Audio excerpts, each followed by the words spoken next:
Many thanks for coming this evening. I've got my other glasses, I can see what I'm addressing. My name is Toby Dodge, and I'm the director of the Middle East Centre. But more importantly, I teach in the International Relations Department, and which is more, I think, apposite to today's topic. I thank you all for coming, especially because tonight is the penultimate day before the end of term, and the International Relations Department is holding its department party. Maybe I shouldn't tell you this because you're all gone out. So you've sacrificed free wine and peanuts to hear the brilliant insights of my colleagues here. But more importantly, what we are here today is to celebrate, I think, the launch of a very important book, The Politics of International Intervention, The Tyranny of Peace, edited by Dr. Kühn and Dr. Turner, two of my colleagues. I must declare an interest. I have a chapter in it. So what we thought we'd do is bring together some of the key authors to discuss the topics that this book brings up. If you could all just briefly introduce yourselves first from the end of the table coming down. Hi, I'm Caroline Hughes from University of Bradford.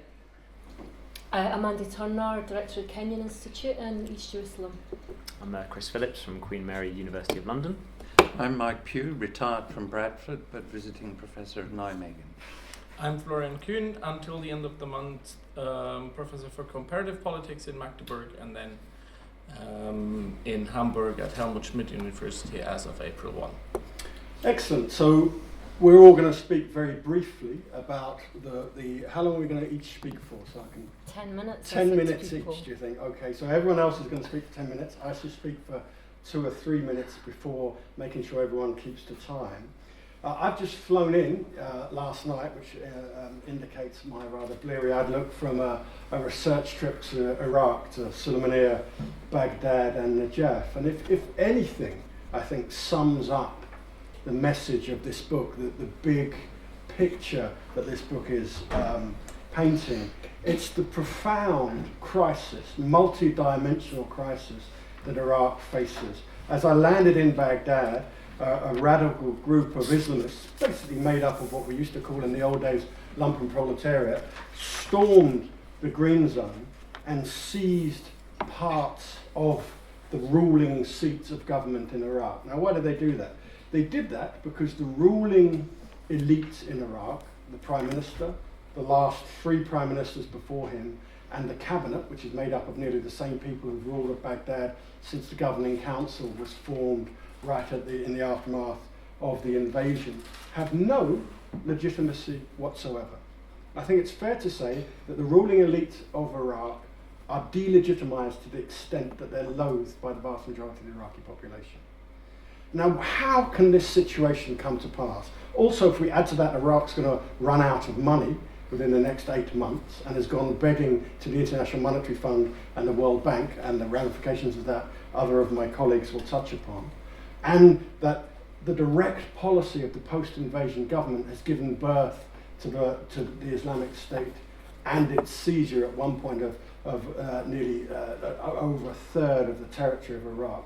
What happened here? And I think you can trace that cataclysmic situation, a political, military and economic crisis at the heart of post-2003 Iraq, right back to the policies implemented by the invading US-led coalition and their attempt to radically reform state, economy, society relations in the aftermath of the invasion and regime change. Now, if we pull the focus back, whenever we've launched these types of arguments, there's a snigger, an embarrassed shuffling of feet amongst policymakers and those who proselytise and drive what we would call liberal interventionism. And with a flip of the hand, they say, oh, Iraq's different. We blame Tony Blair and George W. Bush, aberrations in the international system. What I'd like to argue today, and I think this issue will be brought up in different case studies and across, that Iraq was, I would have liked to have thought, the high watermark of a liberal intervention that started in the aftermath of the Cold War and reached its peak in Iraq and Afghanistan. And you can directly trace the failure of the post-war, post-regime change order back to ideological, practical trends that were tested out in the ex-Yugoslavia, in Africa, in interventions in Africa, in interventions across the wider Middle East. So the point that this book makes, I think, and Mandy's going to pick up on it in more detail, is there is a trend of post-intervention state building failing. And what we want to do is tease out why that is and how it could possibly be stopped. And on that moment, I'll hand over to our speaker.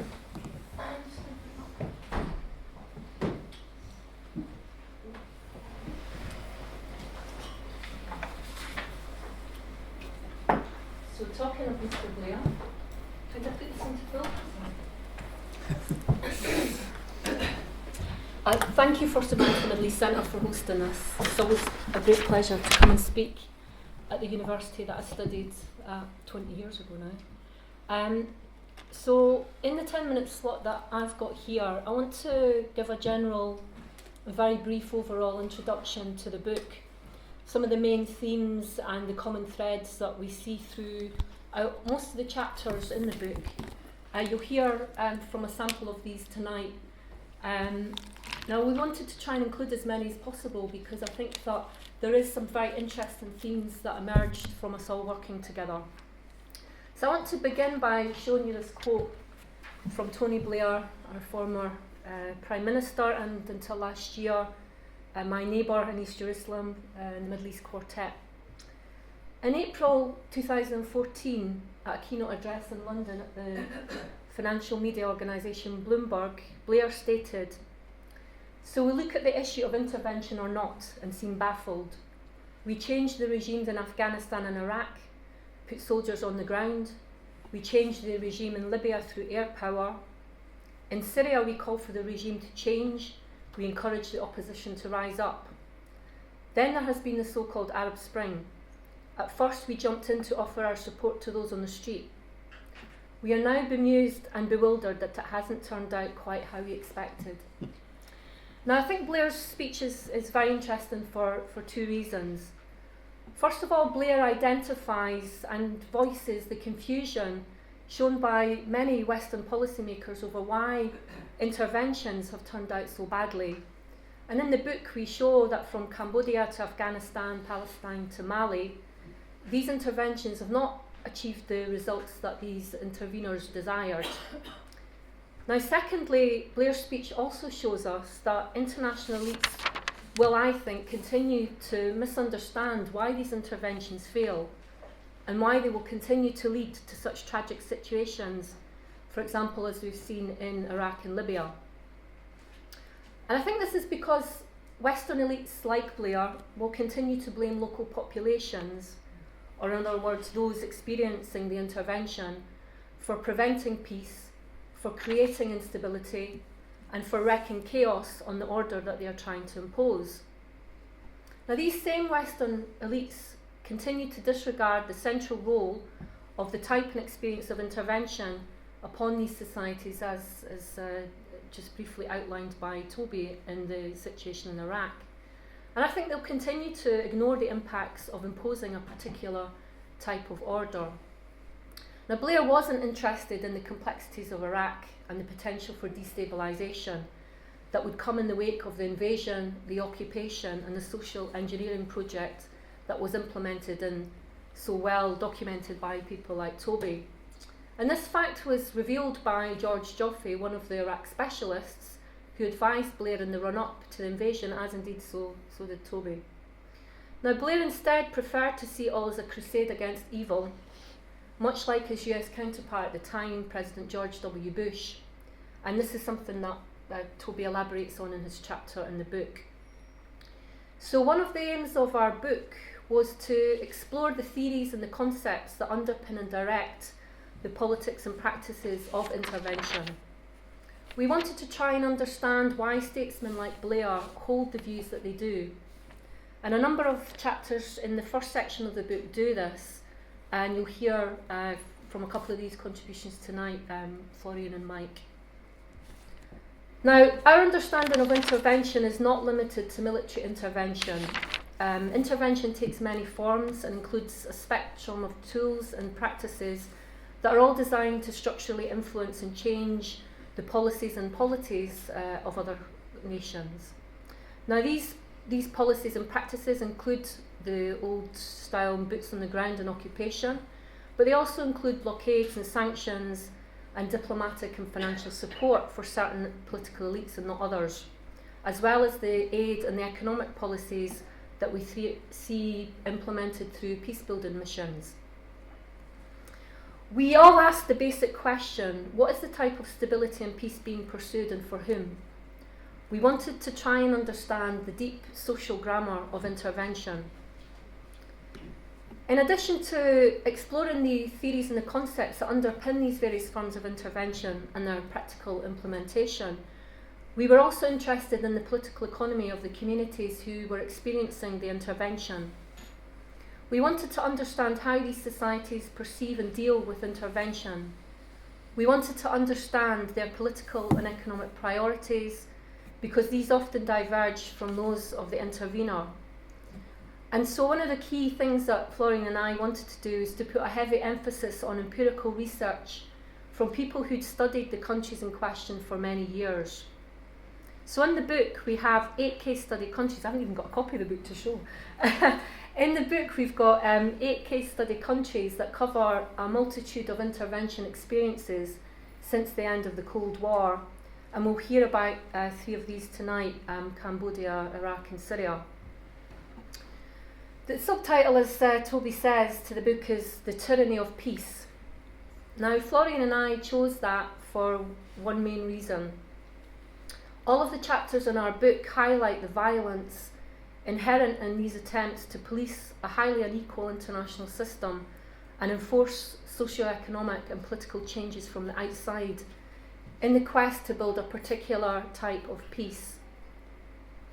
Basically, the type of stability and peace being pursued is one that's designed to ensure the continuation of the Western-dominated international system, as well as the expansion, imposition and protection of capitalist social forms. Intervention constitutes a core method by which the capitalist West tries to both integrate the periphery into the capitalist system while protecting itself from the conflicts emanating from these transformations that are going on in the periphery. Now, I want to emphasise that we understand this as a deep sociological grammar of intervention. It won't directly explain every individual experience of intervention, but it does explain why intervention is such a key and constant in the international arena. And so while the debate on the liberal peace is important to us, and many of us here have actually engaged with it, in this book we argue that it's actually just the most recent conceptualisation of this deep grammar of intervention, where multilateral institutions have become vehicles for Western interests portrayed as universal values. Now, Florian's chapter explores the origins and development of the dominant liberal conception of peace. And he argues that while it has been turned into a policy and practice driven by a narrative of non-violence, it actually serves to disguise violent techniques of global governance employed to manage the security of the structure while extending its reach. Mike's chapter is a survey of international operations fostered via or by the UN since the end of the Cold War.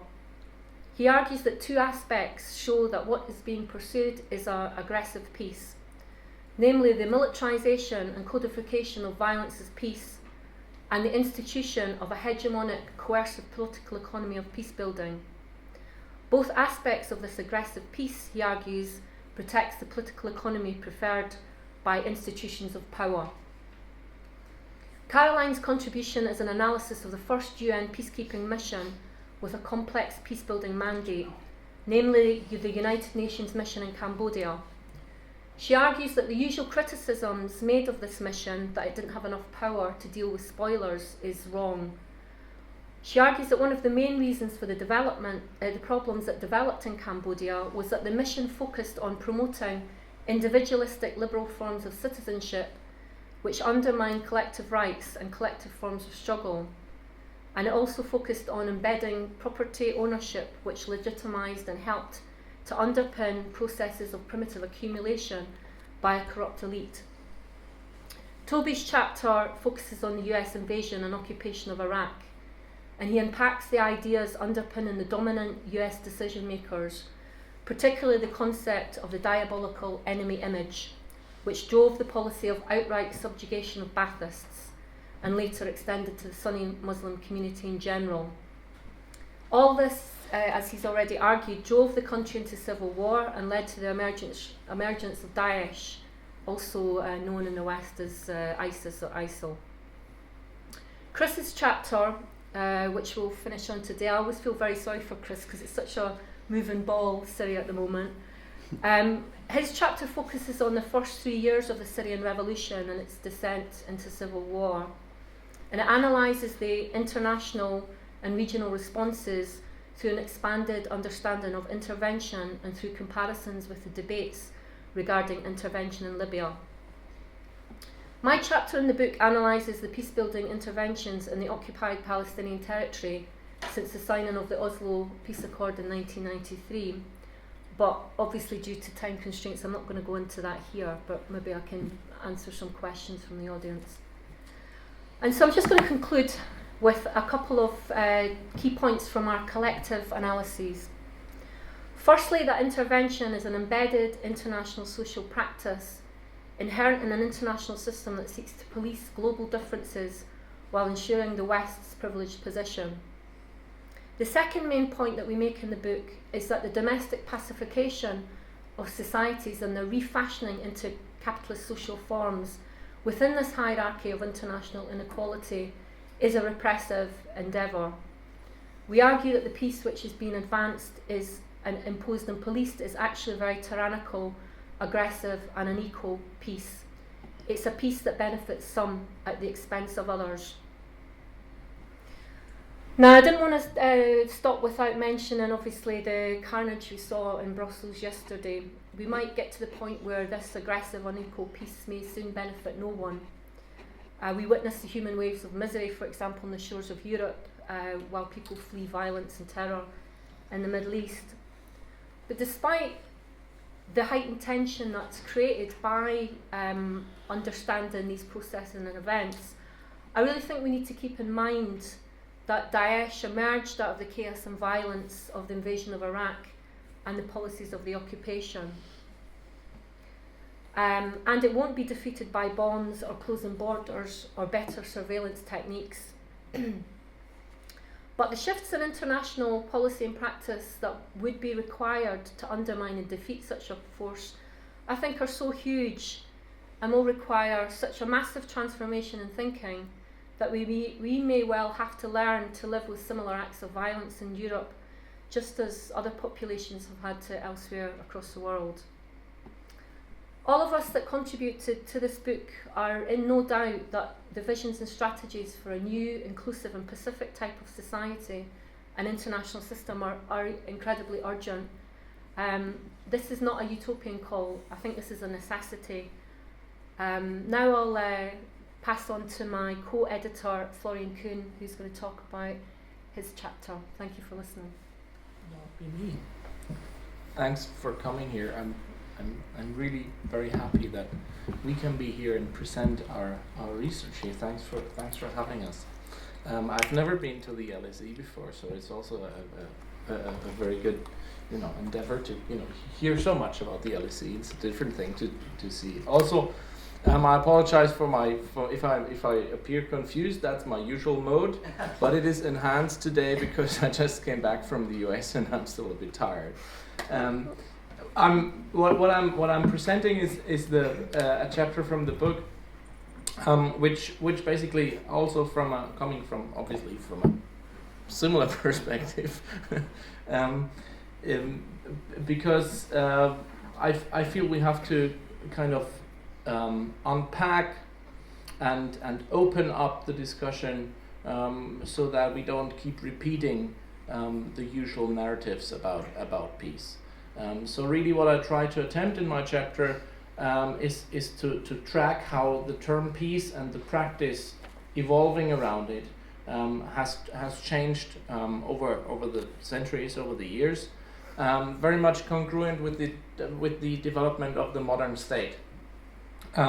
So I'm arguing that peace has turned into an ambiguous term now, which is very very much depending on where you come from and how much you are subjected to the practices of peace. It means very very different things. So peace in itself has turned from a positive term into something that is contested. It is charged with a certain understanding of policy, and certainly very much politicized, even though much of Western policy is being conducted in the name of peace. So that's where I come from. As Mandy mentioned, it's obviously liberal politics that does that, but I'm not stopping at making yet another critique of the liberal peace, but I'm trying to embed it in the structure that it comes in, and that of course has been over the centuries an enlarging state system which has its core, its seats in Europe, and then has been expanded through colonialism and economic expansion to the world. I'm not sure how familiar you are with the term. I'm looking at it from a security community perspective. Karl Deutsch and his colleagues in 1957 defined the security community as one where the states within who are part of the core of the security community don't wage war against each other. They have pacified societies, but they also have pacified conduct between themselves.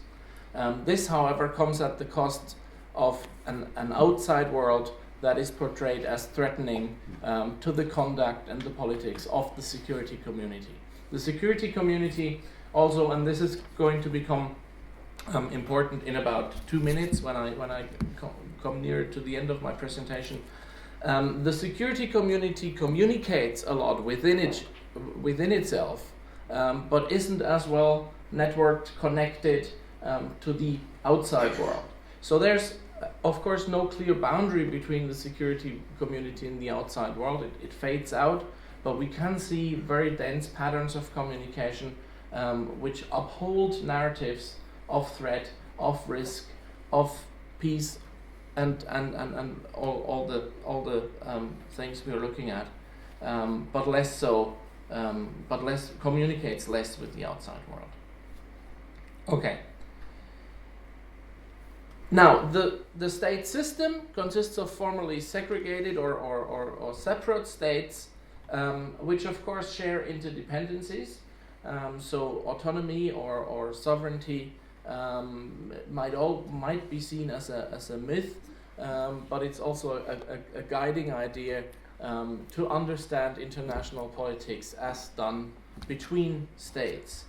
The interdependencies mean that none of the states can meaningfully act without the other, unless you're extremely powerful, and even then it makes sense to have partners, and this is exactly what the security community does. The problem with that is that we have representation and the legitimization of policies still contained in national. In a national container, understood as keeping societies within this container. Now I'm arguing, and this is a bit contrary to general or mainstream IR ideas, that we have an international superstructure that is not an inclusive one like the United Nations, but it is very much dominated by the epistemologies and the power of the Western states, who in turn, but that is would be another chapter, who in turn try to influence international law and international peace practice as we are defining it and looking at it. Now, obviously the way politics is conducted is coming from the basic idea of the protection of property. If you want to protect property, you need a state to govern and police what's happening socially. But I'm arguing the whole idea of the state is very much about that. So also here I'm arguing it is a more general understanding of the state. A colleague of mine usually says you only need a state if you have a fence. So if you don't have a fence, you don't need a state to protect the fence. And that's very much what this is about. The borders that the international system creates are, of course, also fences.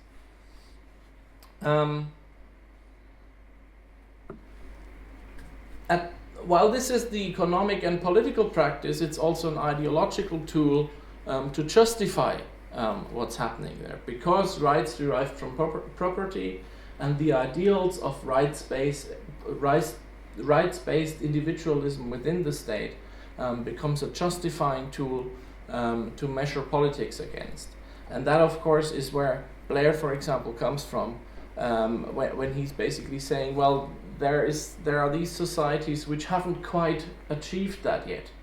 And from this understanding of a lack of achievement, of a lack of rights being enshrined in the states, comes an understanding of hierarchy, which allows creating something for them. As he says, we have done this to support. So you have always this paternalistic kind of understanding. Not always, but it tends to be there. How am I for time? Short for time, right? You've got 3 minutes. 3 minutes. That will work. Now, in that sense, the idea of how the ways we understand the state obviously takes different forms. Whether we understand the state of nature, as Hobbes does, as a very chaotic and dangerous one, or whether we understand the state of nature as a highly individualized one, there is always this kind of ideology that the state is the only means to create order. That is, the state creates order and thus peace, pacification within. The state, of course, because it's bounded, cannot create order outside it. So the security community, the conglomerate of Western states, comes in to govern the international system.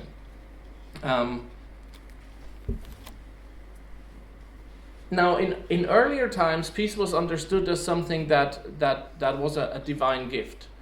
Peace was the absence of violence. The horsemen of the apocalypse were a kind of an analogy or an understanding of something that comes over you by fate, and you're subjected to something that you cannot influence. Now, with an understanding of the states being able to create their own environs, this disappears, because by war is something that states conduct, and by definition or by extension, peace is something that derives from the states as well. And this is of course why liberal peace understands its own responsibility to extend the peace that Western societies have within their state boundaries onto the world. Now, if we start following John Stuart Mill, for example, who says, well, you cannot deal with people outside of the liberal sphere, because they, for one, cannot be expected to behave rationally, because if they were rational, they would have a proper state, right? And secondly, they cannot be trusted because their calculations aren't based on rationality, which again is based on economic considerations. We see that kind of thinking in the indices of state weakness, and the hierarchies derived from that in our times. So I'm just pinging these arguments very briefly, and I'm happy to say more about that. My final point is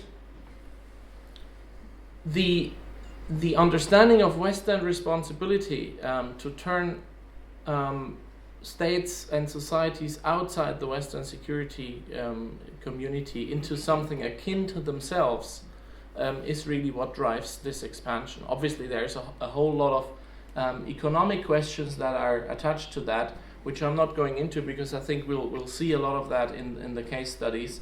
But basically, my main point is we have to unpack what peace means, how it is embedded, how it is understood. And looking at it from a state practice perspective is a good way of seeing many of the tensions that the tyranny of peace brings. So I'll end here. Excellent, thank you. Mike. Thank you very much, Toby, and thank you for the invitation and hosting. And I want to pay tribute to Mandy and Florian for undertaking this book. Producing an edited book is no easy option, as many of you will realise. And one of the reasons I don't go to many book launches is because I feel that I'm giving a publisher something for nothing and they make a profit out of it. But I am really pleased to be here because of the work that you two have done. Mandy's already mentioned that the approach I took was to look at peacekeeping initially and the various forms which have got a peace prefix as mechanisms for trying to control the rest of the world. By the rest of the world, I mean the parts of the world where there is illiberalism and unrest. Now, the peace prefix is used in a whole variety of ways. Peacekeeping, obviously, but peace enforcement, peace missions, peace support. Next, it'll be peace war. And it's interesting that the bombing of Serbia was not called war. I'm not sure what it was called, but it was projected as something that would produce peace. But there is a disclaimer I have to make, and that is that the opportunities for the militarization of these peace interventions have been enhanced by the need to respond in humanitarian crises. In other words, there is humanitarianism that is projected by the elites who are running the Security Council and so on. And that, in turn, is often a response to civil society pressures. Something must be done.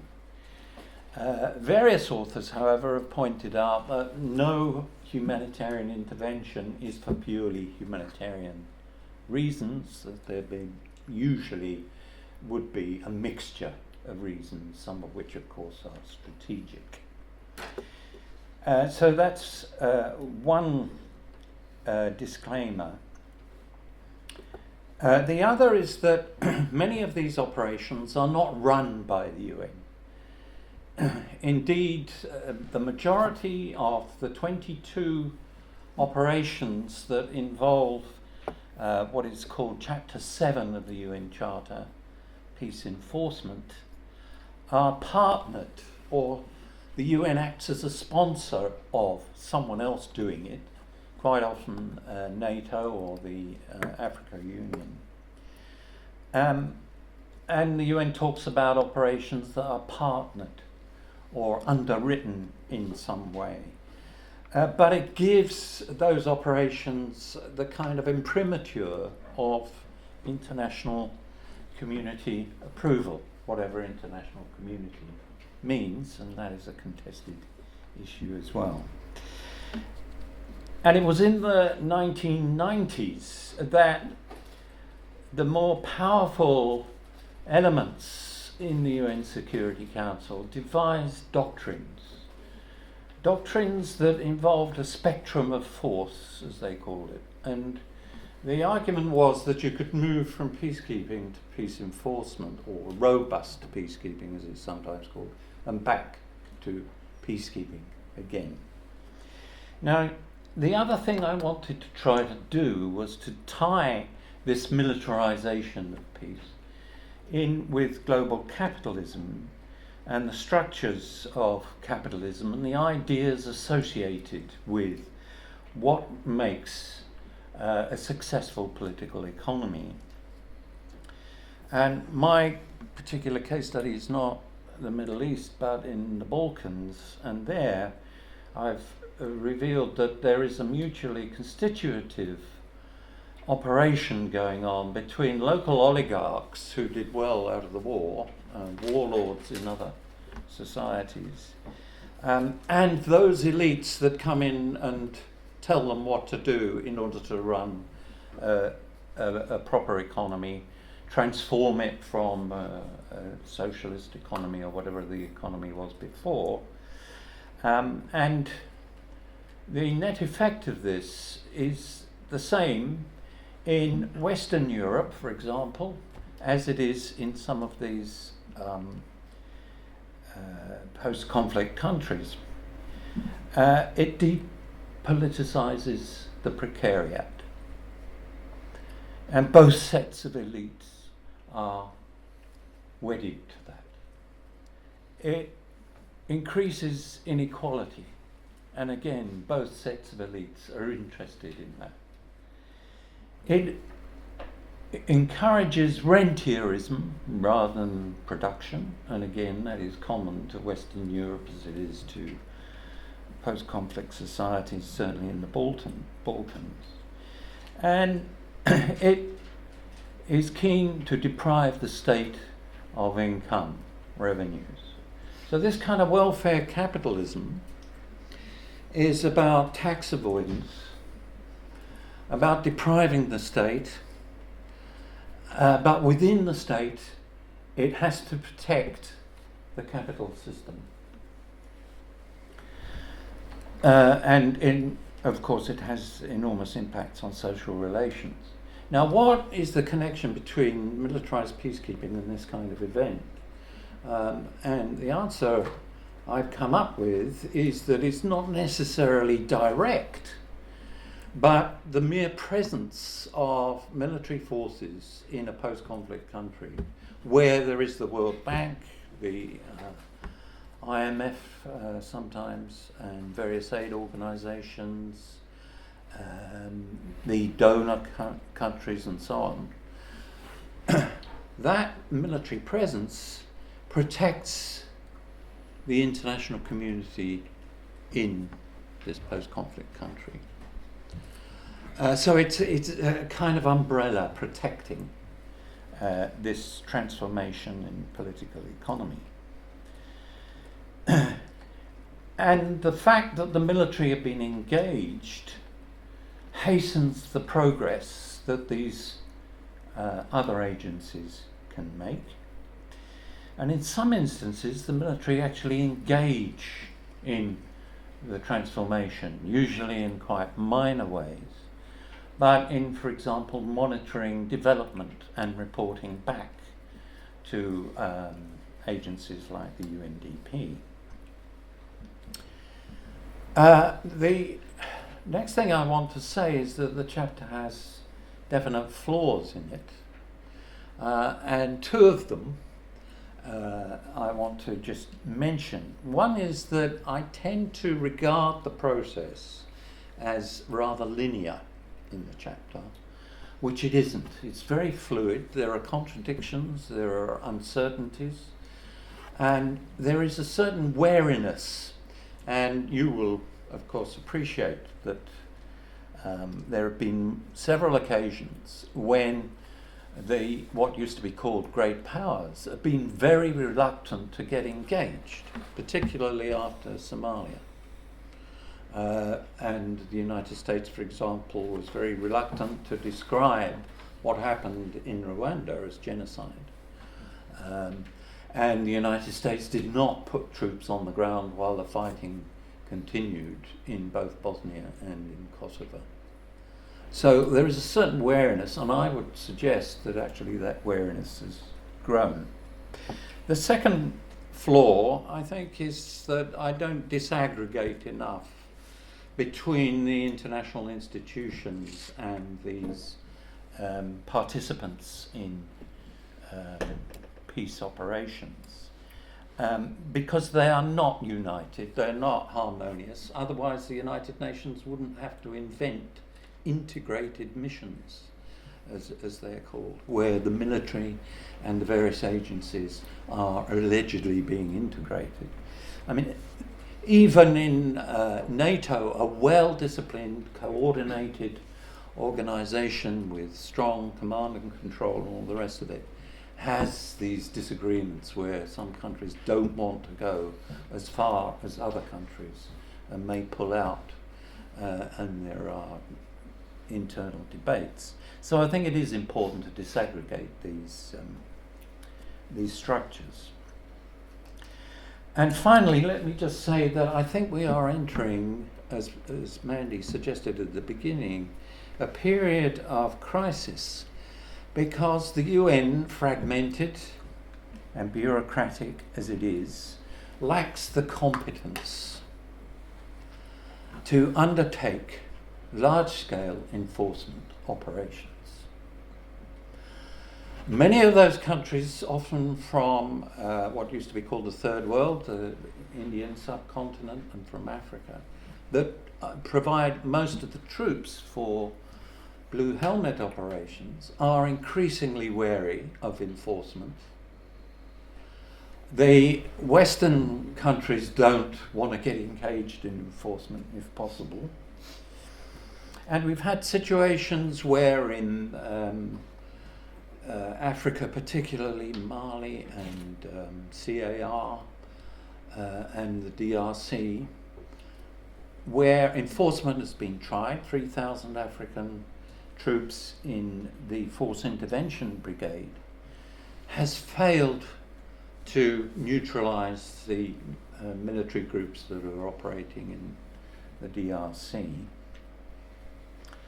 And now we have the report of a new high-level panel last year called Uniting Our Strengths for Peace. The strapline is politics, partnerships, people. That's how people come last. In which Ramos Horta, the chair of this panel, reports that there needs to be a recoupling of UN interventions and UN-sponsored or underwritten interventions with politics and with diplomacy. Peacekeeping used to be an arm of diplomacy. When Hammarskjöld was one of those who invented the idea, it was an arm of diplomacy. It has ceased to be that. It has been decoupled from political engagement. It's actually been decoupled from political understanding of what has been going on in various countries. And so that is one thing that the UN is thinking of.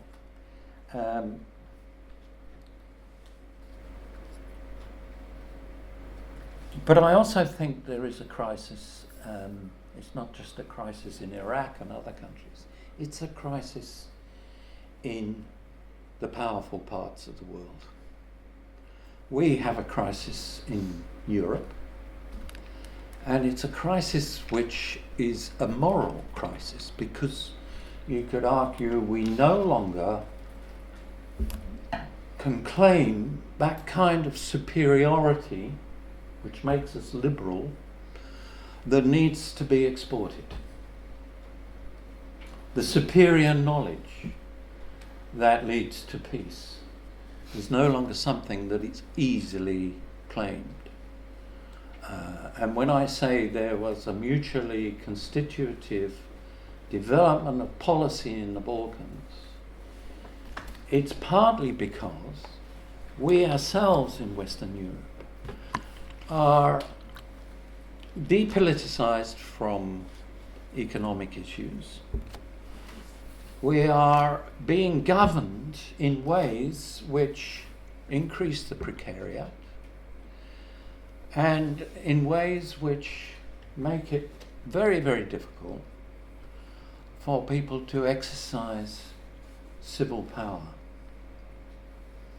The multinational corporations and the media and so on are as important as governments. So if we're looking for good governance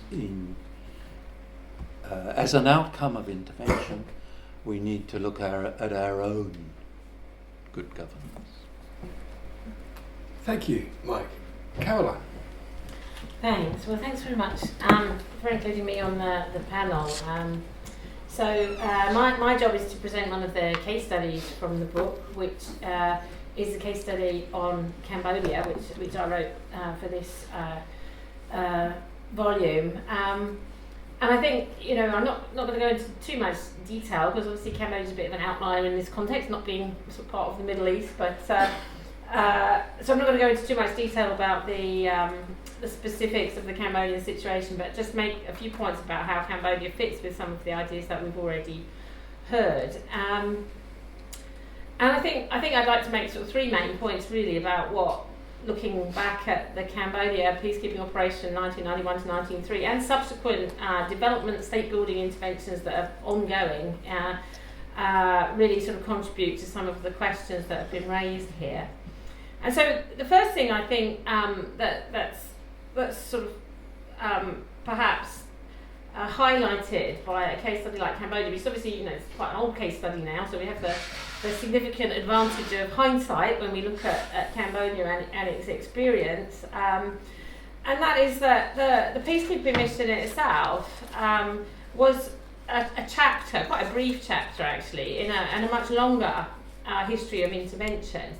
And so in the context of Cambodia, the peacekeeping mission of 1991 to 93 had been preceded by 15 years of Western sanctions and sort of covert support for insurgency. And before that, almost 10 years of military intervention, US bombing, extremely destructive US bombing campaign from 1965 to 1973. And then following the peacekeeping mission from the 1990s, we had sort of quite radical sort of experimentation with liberal peace, as that could be promoted through development agencies like sort of World Bank, USAID and others.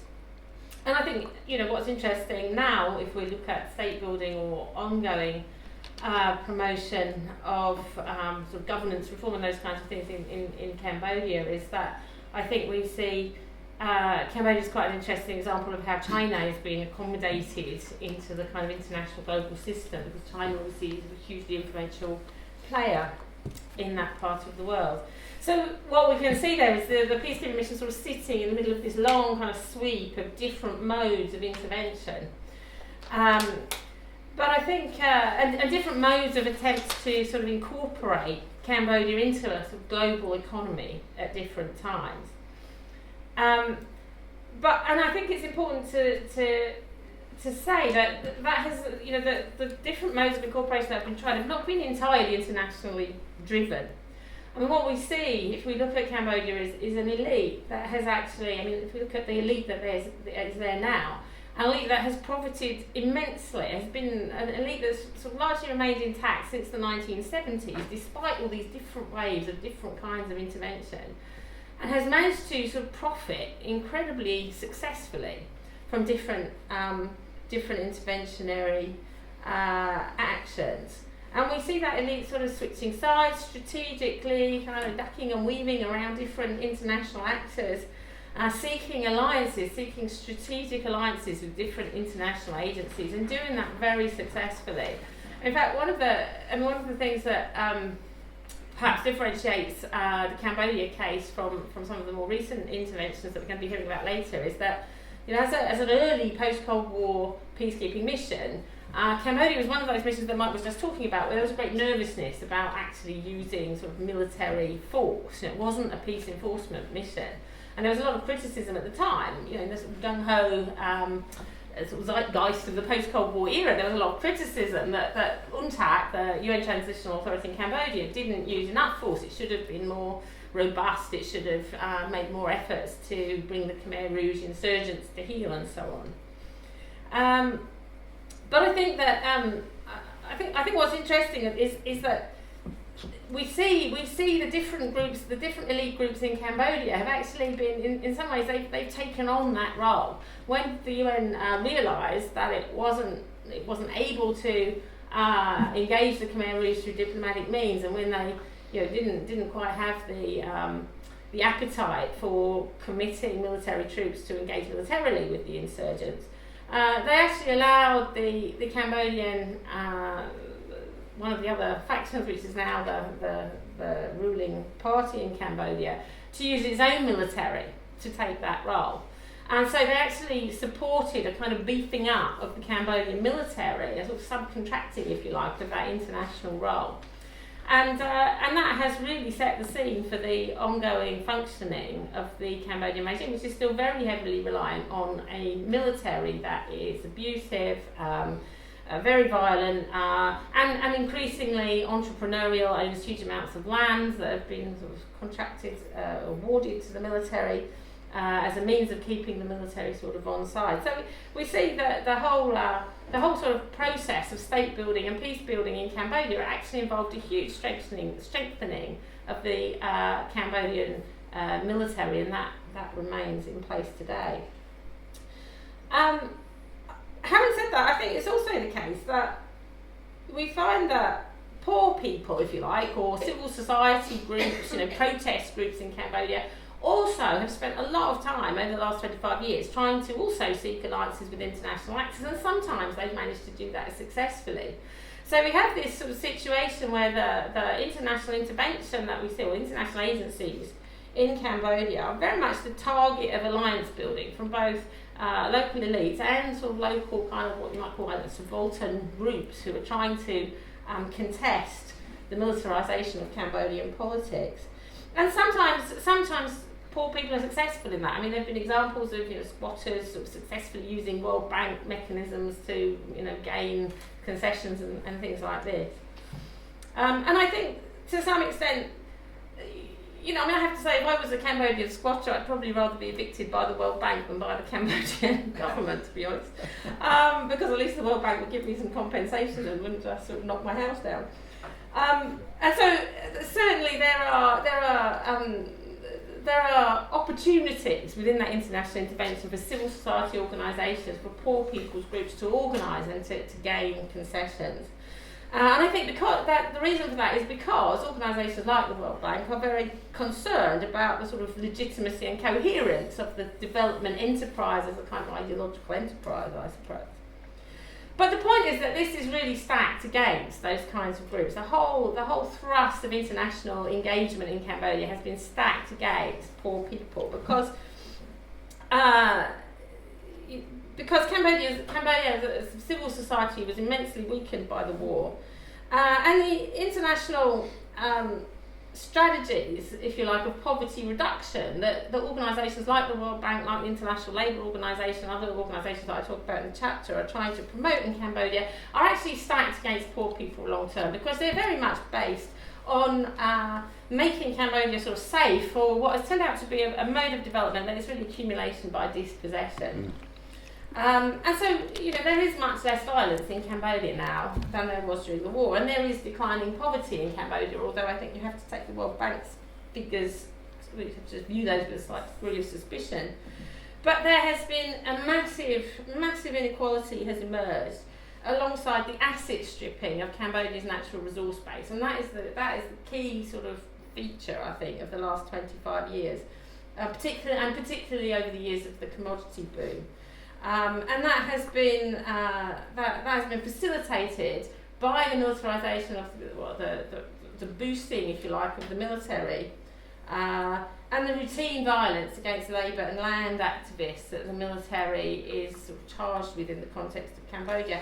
And this is what I think has been swept under the carpet by international organisations, even while they sort of purportedly implement policies that are sort of pursuing better livelihoods and poverty reduction and all the rest of it. At the same time, this whole, the sort of elephant in the room is this incredible dispossession of the Cambodian poor over the same period. So I think the point is then that the international intervention, it's not uncontested, and it's not without sort of paradoxes, and it's not that there is never any opportunity for poor people to gain something out of it. And certainly you can see that local actors are not homogeneous in this, and neither are international ones. But that over time, what we've seen is the sort of adverse incorporation of Cambodia into this global economy in a way that has allowed really the concentration of resources in fewer and fewer hands, and the protection of those resources then through an increasingly routine form of violence against organised protest movements in Cambodia. Great, thank you, and thank you for keeping to time. Chris, in your 10 minutes as the last speaker, it's up to you to sum up the book, to tell the audience of its general conclusions, and then to apply that to the current situation in Syria. your mission if you choose to accept it. There you go. All in 10 minutes. Well, thank you, Toby. I think I will leave it to the wise words of my colleagues and co-panelists that have already spoken to give you a sense of the general themes of the books. Needless to say that my chapter on Syria was intended to fit in with most of the themes that were covered, and indeed a lot of the subject matters that we've talked about so far, I hope you'll see do apply to the Syrian case. As Mandy mentioned in her introduction, it's always difficult covering a conflict that's ongoing. Of course, it's the troubles of an academic pale in comparison to the absolutely horrible conditions that Syrians have been suffering for the last 5 years. But one of the difficulties that you face when you write about this, of course, is that things constantly change. And I wrote this in 2014, and of course, since then, we have seen a major military operation by Russia, which, of course, on this subject of international intervention is quite a big thing to miss out of your chapter. However, I actually would argue that most of the conclusions that I put forward a few years ago actually still hold to what's going on in Syria today, because of course Russia's intervention shouldn't be viewed as anything strange. Actually, it is more a sign of continuity than it is of change within this conflict. There was a huge amount of public outcry in Western capitals about Russia's intervention in September 2015.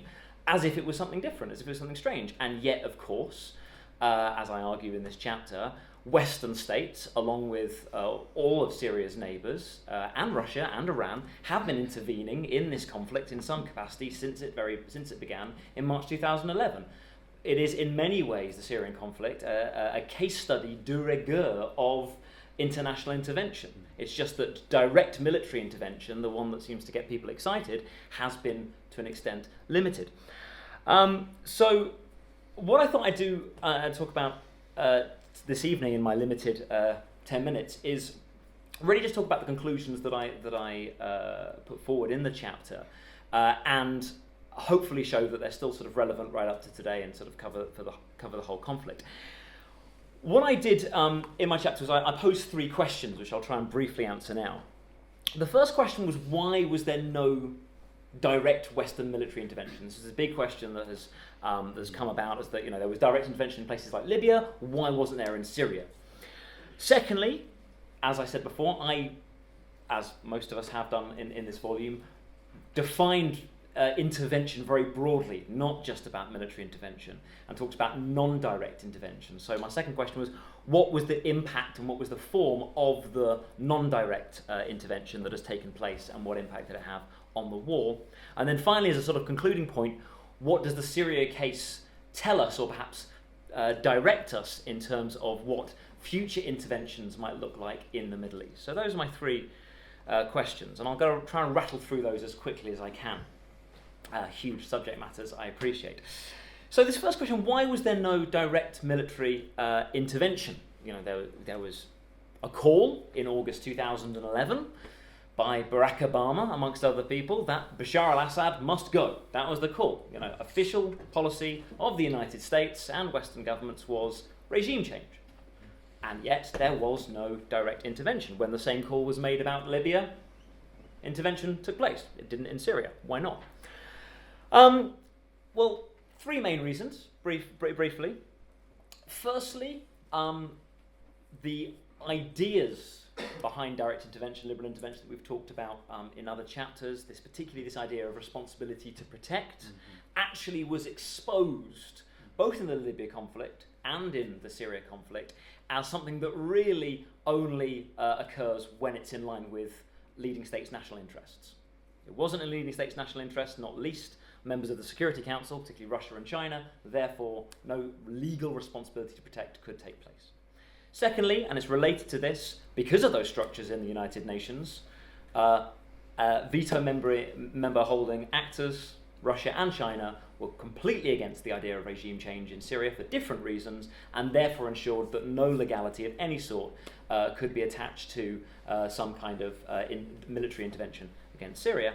But most importantly, I would argue, as we've looked in other cases, like in the Balkans, like in Kosovo, legality isn't actually needed and Iraq, of course, for direct military intervention. So the most important factor above all was that the one actor that was capable of leading regime change, the United States, did not want to. That is probably the most important factor.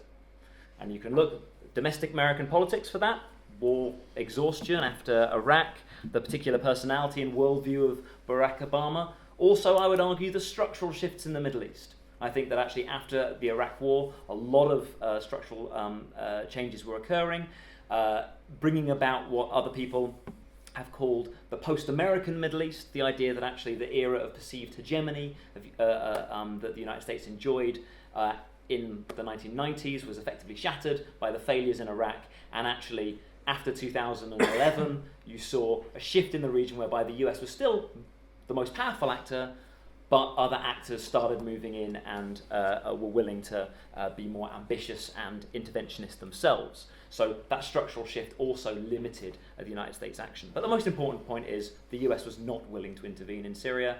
Therefore, there has not been any direct intervention against the Assad regime.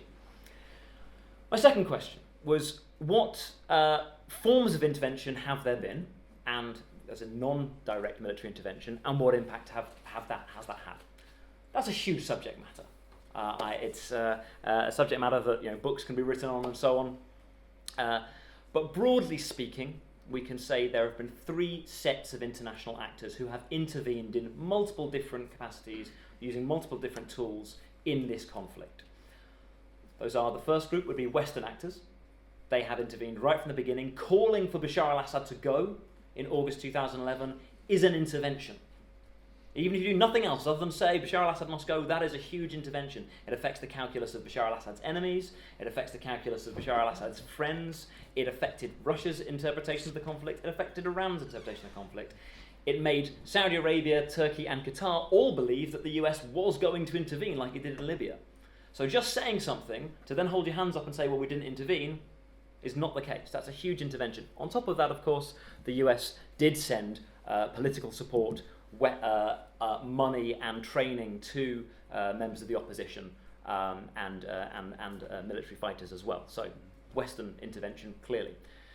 Other anti-Assad states, those three I mentioned particularly, Turkey, Qatar, Saudi Arabia, also huge amounts of intervention in terms of providing political support for the opposition, providing armed support for the opposition, providing money, most importantly, not preventing their own citizens for several years from sending money and support to armed groups in Syria.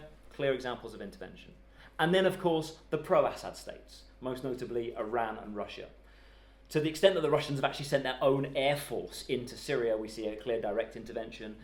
The Iranian regime, the Revolutionary Guard, went into Syria, reorganized half of its military, brought in militia from Iraq, from Afghanistan, from Lebanon, and so on, to fight alongside Assad's forces. Clear examples of intervention. What impact has that had? Well, I would argue, and I don't mention this in the chapter, but I would argue that if you look at civil war literature, this is a classic case of balanced intervention, whereby multiple external actors are putting enough into this war to keep it going and stop each side from collapsing. I think either side would have collapsed without external support. But of course, neither side, until perhaps now with the Russian intervention, but we'll see, I personally doubt it, has actually provided enough support for one side to decisively win. So, clear example of balanced intervention. And in many ways, external intervention has led to the continuation and prolonging of this war. It's had a huge impact. So what about my third and final question? What does this tell us about future interventions in the Middle East? Well, it's difficult, we don't want to sort of get out our crystal balls, but I put forward in the chapter 3 observations that pretty much still hold, and that was written 2 years ago. The first is actually against this idea that the responsibility to protect idea has been killed by Syria. A lot of people have said the responsibility to protect is dead because we didn't intervene in Syria. That's nonsense. As I outlined and I mentioned before, RTP is highly selective in its approach. It's actually a very legalized process, and because the Russians and the Chinese refused to endorse intervention, actually the conditions supposedly for RTP did not hold in Syria anyway. So it's not whether it's killed it or not. I mean, there might be some subsequent evolutions and so on, but I don't think it's a fair assessment to say that Syria has killed it. It was a very particular case in that case. More importantly, I think a second observation is that this question of non-direct intervention requires more scholarship and more investigation. There is a huge amount of discussion in Western media and policy circles about direct intervention. Why haven't we intervened in Syria? As I said, we have, Britain has, America has, the European Union has. What is needed is not only more investigation, but also more accountability about those kinds of non-direct interventions. What's incredible about the migrant crisis at the moment in Europe is how much policymakers, and by extension the media and citizens, seem to divorce themselves from any kind of responsibility for this, as if the direct intervention in Iraq had nothing to do with the destabilisation that has led to the migrant crisis, as if calling for Bashar al-Assad to go and supporting one side in a civil war has had nothing to do with the migrant crisis. It clearly has done.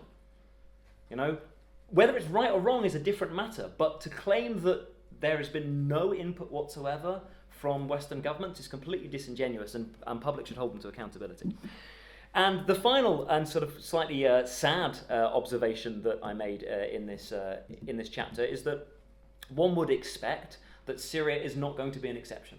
That actually the way that the Middle East is structured at the moment, partly I think because of that change in US hegemony, but I do think that was inevitable anyway. I don't think that's something that could have changed.